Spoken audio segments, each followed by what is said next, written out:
In this package, Stephen, that was announced today? So it's 400 million euros going to come, half of it from the government, from the federal budget, and half of it from 16 states in Germany as well. Finance Minister Olaf has promised that the money will be made available quickly and unbureaucratically, in his words. It'll first go to victims directly affected by the flooding, but also to repair the worst of damaged buildings or critical pieces of infrastructure that were damaged by the floods as well. Angela Merkel saying that she hoped the money would be paid out within days to victims too. The economy minister said that there will be a fund to help those businesses that have suffered loss of income, things like restaurants in those areas that of course now will be without customers.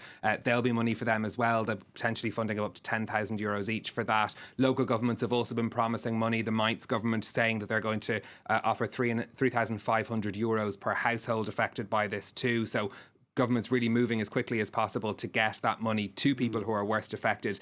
This is only the first package of measures that we're getting. It's to deal with the emergency side of this disaster. The German government is expecting to pay billions of euros down the line for the reconstruction effort, rebuilding those pieces of infrastructure, roads, railways, bridges that were washed away by those floods. But they're waiting until they have a fuller assessment of that damage before they put a figure on it. Olaf saying earlier, the last time Germany saw major floods, it totaled some €6 billion worth of damage.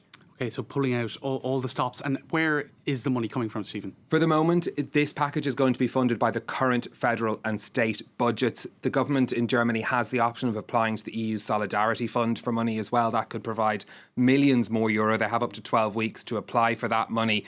The government is also proposing establishing a special crisis fund to deal with emergencies like this in the future, to be able to mobilise aid faster when that's needed. There will also, of course, now be much bigger discussions about preventative measures, flood defences in different parts of the country. Bavaria's Environment Minister, for example, saying that his state plans to spend €40 billion on flood defences over the next 20 years. So the cost implications are likely to be absolutely massive from that as well. Okay, well, there's going to be a before and an after, I think, the events of last week. Thanks for that, Stephen.